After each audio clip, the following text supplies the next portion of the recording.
Welcome to the Funeral Channel Network podcast. Glad to be here for this one. I know. That introduction, it sounds a bit heavy right off the bat. It does sound heavy. It sounds like something you might want to maybe skip on a sunny Tuesday morning. Right. But I want you to stay with me here.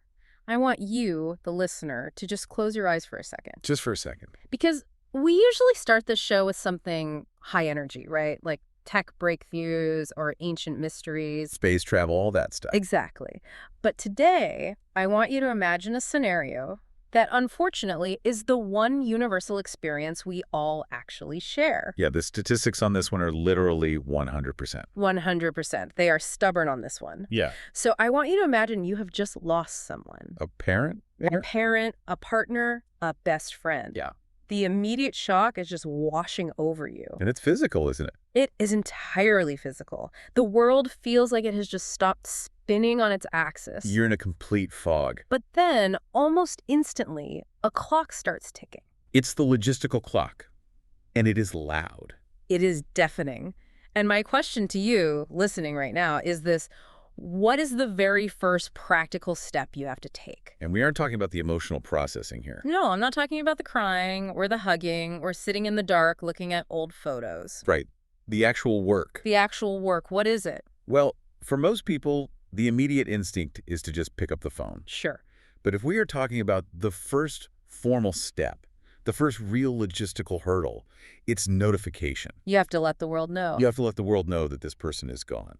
And that brings us to today's topic for our deep dive into the source material. Which sounds incredibly niche at first glance. It does. You might see the title of this and think, really, a deep dive on stationery. Right, like why are we talking about paper? Exactly.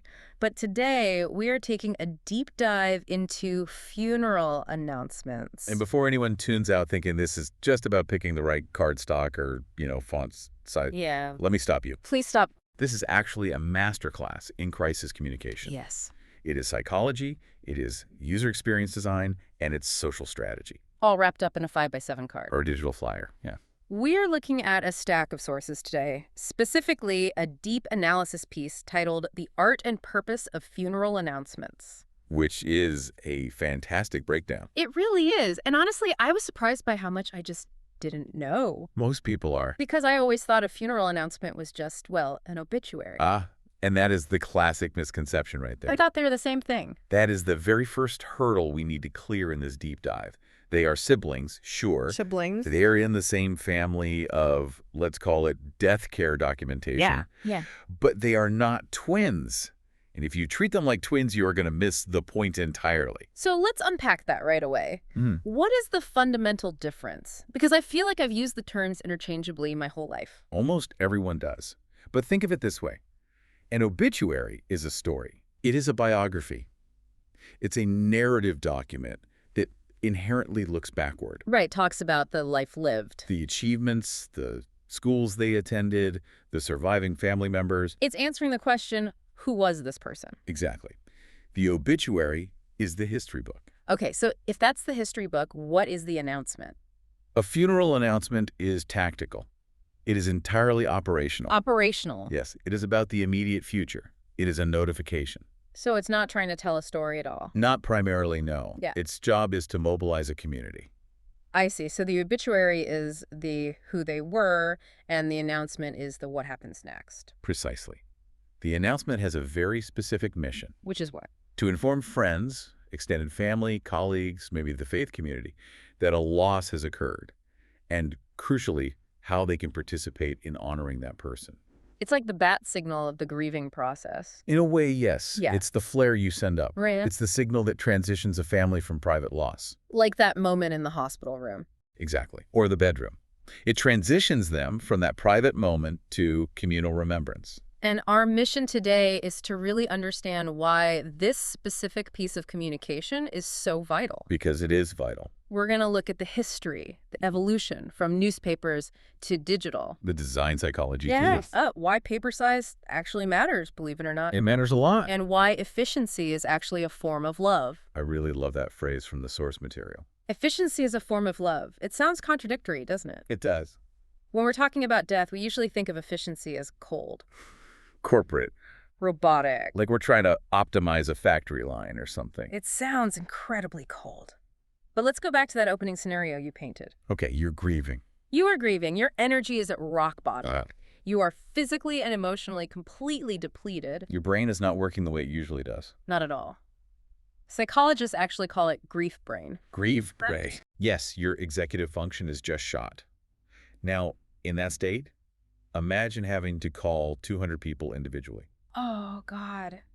I can't even imagine. Just the thought of it makes me exhausted. Imagine having the exact same 5-minute conversation, Over and over. explaining the same sad logistical details, Hearing the shock in their voice every single time. and managing their reaction 200 times. It would destroy you. You'd end up comforting them. Exactly. You end up being the grief counselor for the people you're supposed to be notifying. Which is entirely backward. It's what professionals call re-traumatization. Because you're reliving it. You are reliving the fact of the death every single time you say the words out loud. And this is where the source material highlights the concept of emotional utility. Yes. The funeral announcement acts as a shield. A shield. That is a really powerful image. It really is. It allows the family to centralize the information.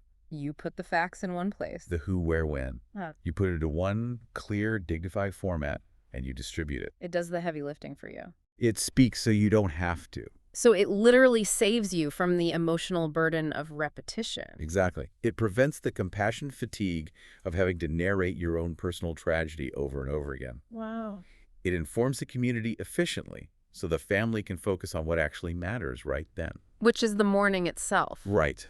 The efficiency creates the necessary space for the emotion. It's really interesting how the medium for this has changed over time, but the core human need really hasn't. Not at all. Because the source talks about the evolution of this. It wasn't always a heavy card in the mail. Right. If we look at the anthropology of it, humans have always had some kind of notification protocol. What did they do before printing presses? Well, if we go back a few centuries, or even just to the early 20th century in very small towns, this was strictly the domain of the town crier, Right. or the church bell. The church bell. I've read about that. Different rings meant different things, didn't they? Yes, it was called tolling the bell.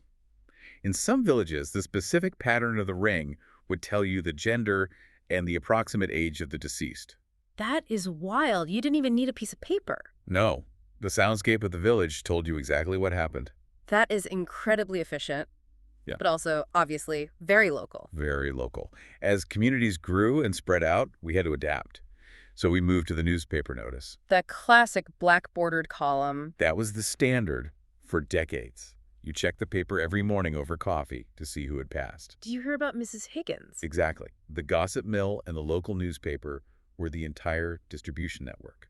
But then printing changed, right? Yeah. As printing became more accessible and affordable in the mid-20th century, we moved into printed cards and flyers. Mailed announcements became the standard etiquette. And now, of course, we have digital formats, We have emails, social media posts, messaging platforms. which brings its own entirely new set of challenges, which we will get to later. But the source makes a really key point here, which is that technology changes, but the fundamental human need is a constant. That is the big takeaway from that section. Whether it's a town crier ringing an iron bell or a Facebook post pinging your phone. The message is identical, The message is, I need my community to know this happened. and I need them to know where to go. It is a fundamental plea for witnessing. Let's dig a little deeper into the actual anatomy of these things. The essential data. Right. We established it's not an obituary, so what actually goes on a funeral announcement? It's important to get this right. Because if you forget something, that's a logistical disaster. It is a disaster because unlike an obituary where if you leave out a second cousin's name, it's just a family insult. Right, a faux pas. If you leave out the start time on an announcement, it's a total failure of the document. You have people showing up to an empty church. Or arriving right during the final benediction. So what are the essentials? The source identifies a few key data points. First, obviously the full name of the deceased. Right. Is there a rule on names? Like, do you use nicknames? It depends on the formality of the service, but generally you want absolute clarity. So Robert Bob Smith. Exactly. You want to make sure the recipient knows exactly who this is instantly. Then, vital statistics. Birth and death dates. Yes. That anchors the person in time. Yeah. But then we get to the real core function, the where and when. Service details. Time. It's location. and the specific type of service. This was really interesting to me because I think we just default to thinking about a funeral. Just a casket in a church. Exactly. But the source mentions this covers a huge range of It events. covers absolutely everything. Mm. And the terminology you use matters tremendously because it sets the guest's expectations. Give me some examples. Well, a memorial service usually implies the body is not present. Okay. A celebration of life implies a much less formal, more story-driven event, Maybe a bit more upbeat. usually. The graveside service means we are outdoors, standing up on the grass. So wear appropriate shoes. Exactly. A rosary or a visitation implies a very specific religious or social protocol. And then there's the how. The how is critical in the modern era.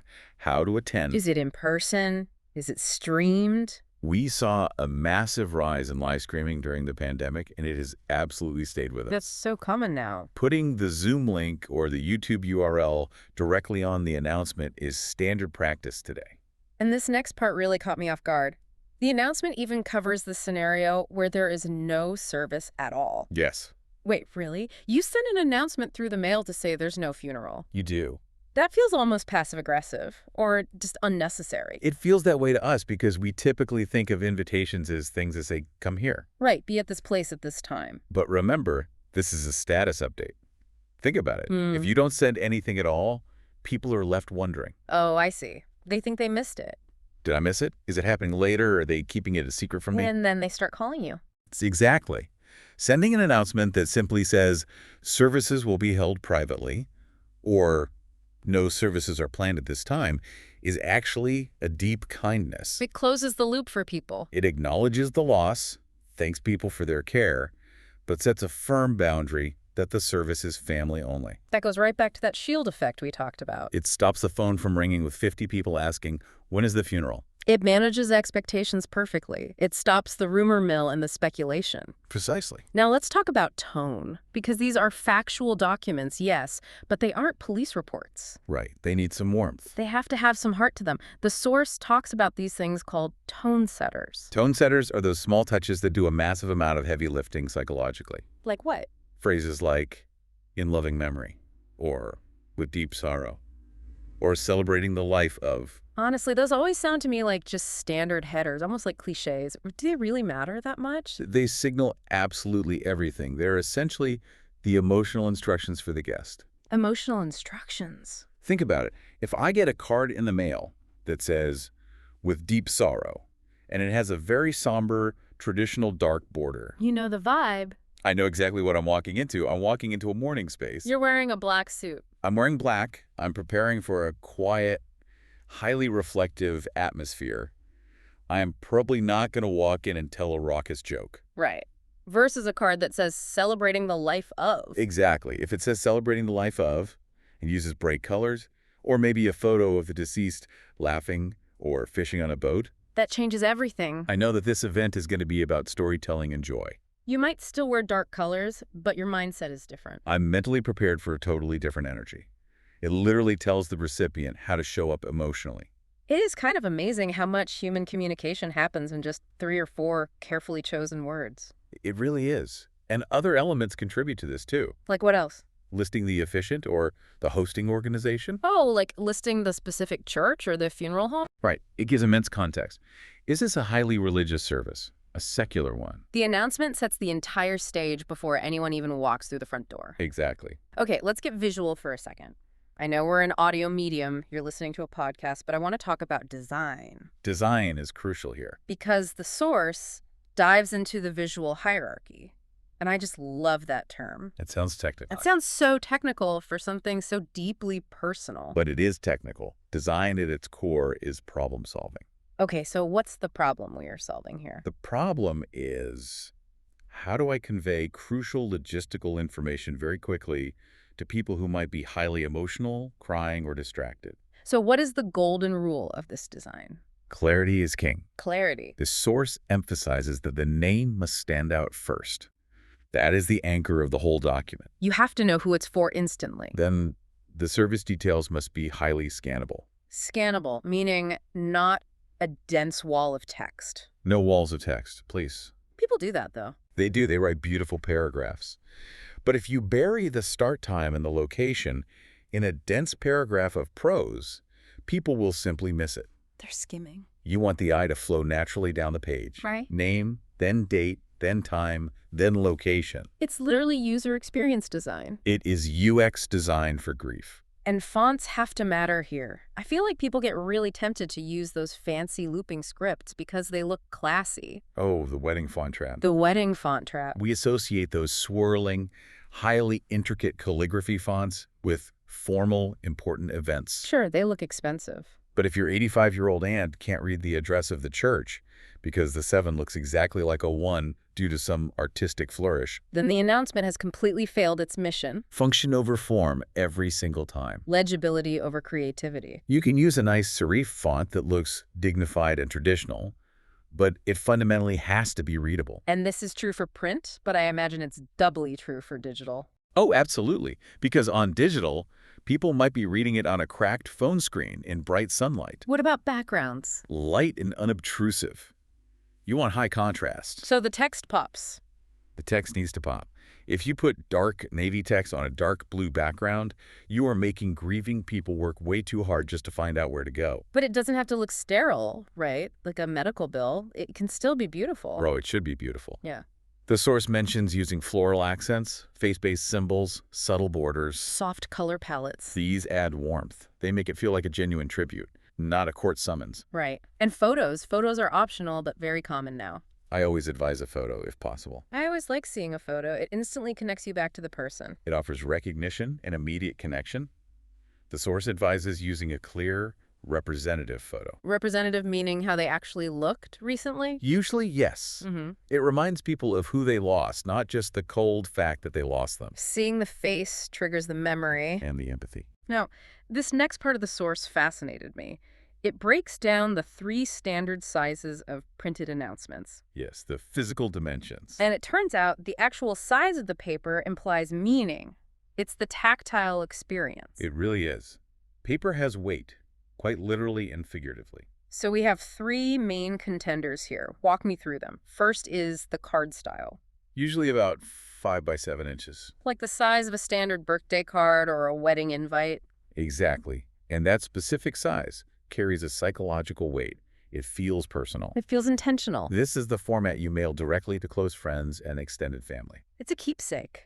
It's something people might keep for years. They might put it on their fridge or their mantelpiece or tuck it inside their Bible. Then there is the letter size, the classic 8.5 by 11 piece of printer paper. This is your workhorse format. So this isn't for mailing? No, this is for public dissemination. Flyers. Posted announcement. Like in the break room at the deceased's workplace, or on the bulletin board at the local community center or VFW hall. It's designed to be read from a distance. It's not intimate, it's informational. And the third size. The handout, or half-page size. What is that used for? Quick distribution. Maybe you are handing them out at a regular Sunday church service to announce the upcoming funeral and the reception details. It's highly functional, portable. And then, of course, we have to talk about the digital layer, which is pretty much inevitable now. You have to have a digital version, but the smart strategy, according to the deep dive source, is integration. Yes, you design the aesthetic once. So it all matches. Then you print the heavy cardstock versions for the grandparents and the close inner circle. The people who really value the physical artifact. Right. And you use the exact same design for the digital version to email to the former colleagues and the distant cousins. That makes total sense. You just meet people where they are. Exactly. My grandma wants a physical card in her mailbox. But my college roommate just wants a text or an email with the details. It's about total coverage. Because if you rely solely on Facebook, you're going to miss the older generation entirely. And if you rely solely on the postal service, you'll miss the younger crowd or, honestly, the people whose current physical addresses you just don't have. Which is most people these days. Exactly. Okay, let's move to the part where the rubber really meets the road. The how-to section. Logistics of actually getting it done. Because when you are in that thick fog of grief, actually getting these things made and mailed can feel like climbing Mount Everest. It feels impossible. The source lays out a real decision matrix for families. DIY versus done for you. It's the classic trade-off in any project. Time, money, and energy. Let's talk about DIY first. Option A. Why would someone choose to do this themselves when they're actively grieving? Speed and control. Speed makes sense. And cost, certainly.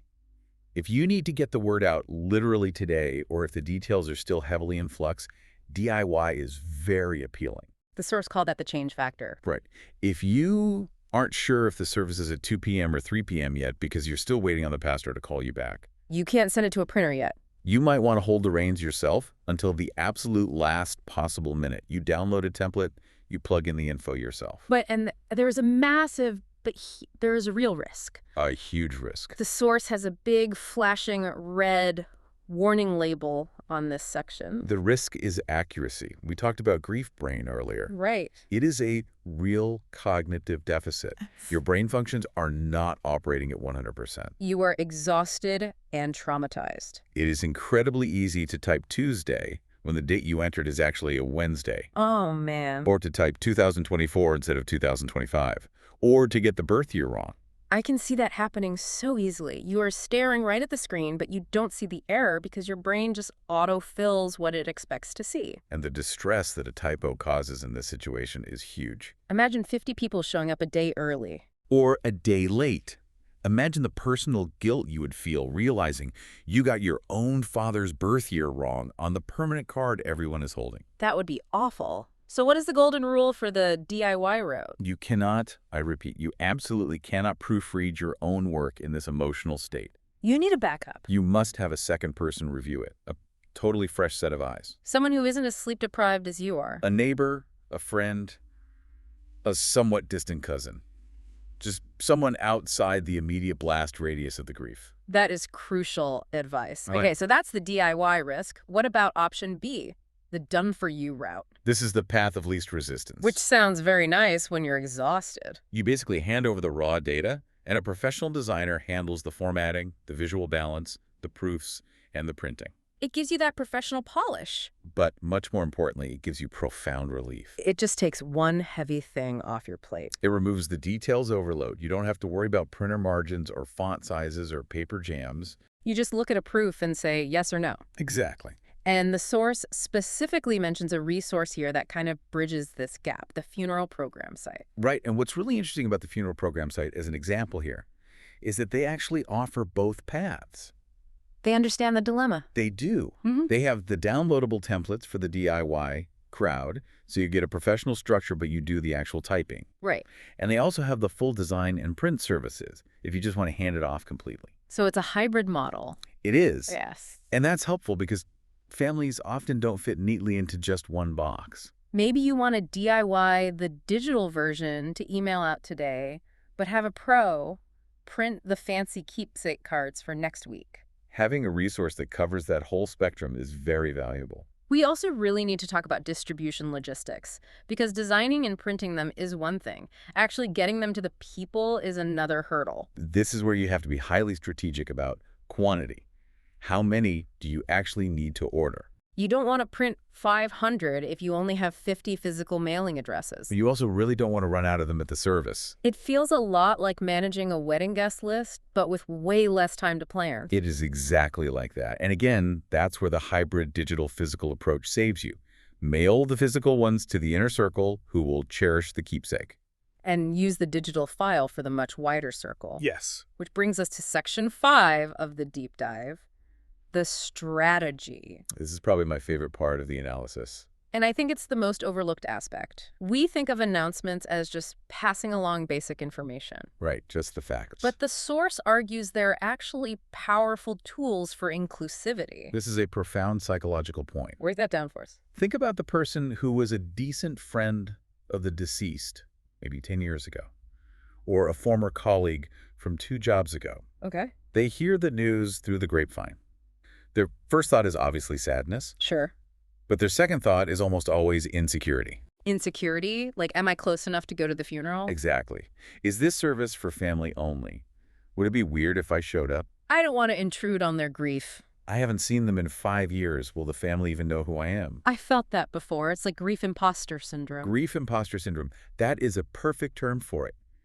And the formal announcement directly answers that specific anxiety. The announcement is a permission slip. It is a permission slip. Yeah. If you receive an announcement in the mail, or if you see a public announcement posted on social media or in the local paper, it is a tacit yes. It validates your right to grieve. It says, you are part of this community, and you're explicitly welcome to come say goodbye. That is incredibly powerful. It Yeah. removes the social anxiety from an already painful process. And it strengthens the communal support. Because if those fringe people feel genuinely welcome, they actually show up. And when they show up, the family feels that wave of support. It turns a sparse, quiet room into a full, warm one. It's a virtuous cycle. It also sets expectations for how to act. We touched on this with the tone earlier, but let's get specific. How does it actively guide guest behavior? It is literally the behavioral guide for the guest. It clarifies public versus private, sure, but also the formality level. Give me an example. If the announcement specifically says, a formal mass of Christian burial, I know exactly what to do. You know the drill. I know when to arrive. I know there is a structured liturgy involved. I know I absolutely shouldn't wear jeans. Versus an invite to a casual BBQ and celebration. Right. If I show up to a backyard BBQ in a stiff black suit, I feel completely awkward. And if you show up to the formal mass in shorts, you feel disrespectful. The announcement prevents all of those uncomfortable misunderstandings. It creates a much smoother experience for the grieving family because they don't have to manage confused or inappropriately dressed guests. Everyone just arrives on the exact same page. Exactly. This source also talks about a layered communication strategy. I feel like we've suddenly pivoted into a corporate marketing meeting. It genuinely uses marketing principles. The announcement is the top of the funnel. The funnel. Okay, explain the funeral funnel. The announcement is concise. It can't possibly hold everything. It's just the headline. Right, just the who, what, where, when. But in the modern world, we have other deeper tools. We have the full obituary, which is the long-form story. We have the memorial website. We have the digital guest book where people can upload photos. So the small announcement just points to all those bigger things. Exactly. The announcement says, here is the quick summary. For the full story, or to share a memory, or to make a charitable donation in their name, go to this specific website. It directs the traffic. It directs the traffic. It allows the physical card to stay clean, beautiful, and simple, while still connecting everyone to the deeper, richer resources. It creates an ecosystem of remembrance. That's a beautiful way to phrase it. An ecosystem. And the simple announcement card is just the entry point into that ecosystem. So we've covered the why, the what, the how, and the deeper strategy. We really went through it. We started this deep dive talking about a simple piece of paper, and we've ended up talking about how entire communities heal. That's usually how it goes, isn't it? The physical artifacts of our lives, even the very sad ones, are ultimately just vessels for human connection. Let's synthesize this for the listener who might be, driving to work right now or doing the dishes. If they take away just one single thing from this deep dive into funeral announcements, what should it be? I think the key takeaway is to reframe how you view them. These announcements are not just administrative, check-the-box tasks. They aren't chores. They are profound acts of care. Yeah. They are a tool to protect the grieving family's limited emotional energy by being highly efficient. That's the shield effect we talked about. The shield. And simultaneously, they're a tool to invite the wider community in. That's the permission slip. They bridge the painful gap between private sorrow and shared remembrance. And whether you decide to do it yourself with a digital template in the middle of the night, or you hire a professional to design and print them, the ultimate goal is exactly the same. Clarity, dignity, and respect. Absolutely. It makes me think about something that wasn't really in the source material, but it's been in the back of my mind this whole time. Oh, what's that? We spend so much time planning parties, right? Right. Weddings, graduations, big vacations. We obsess over those invitations. We obsess over the paperweight, the colors, the fonts. But this announcement is the invitation to the final gathering. It is. It deserves just as much thought, doesn't it? But beyond that, think about what happens to these physical cards decades from now. That's an interesting thought. They become genealogical artifacts. Like 100 years from now, someone tracing their family tree might find one of these cards in a box in an attic. And it maps out the social network of that person's entire life in a way almost nothing else does. Exactly. It's the final permanent footprint of a life lived within a specific community. It really is not just about saying goodbye. No. It's about saying, remember with us. Remember with us. I really like that. It transforms the deep isolation of grief into the solidarity of a gathering. And that whole process starts with simply letting people know. So listener, next time you see one of these cards in your mailbox, or you scroll past a digital one on your social media feed. Take a second. Yeah, maybe take a second to truly appreciate the hidden work and the strategy that went into it. It's not just a notification. Is a family reaching out in their darkest moment, asking you to stand with them? And if you ever find yourself in the position of having to make one of these, You remember the golden rule. get a second pair of eyes to proofread it. Yes, please. Practical advice to live by. Always. Well, that's it for this deep dive. We hope you learned something entirely new about a topic we all naturally want to avoid, but ultimately all share. Take care of each other out there. Goodbye. See you next time.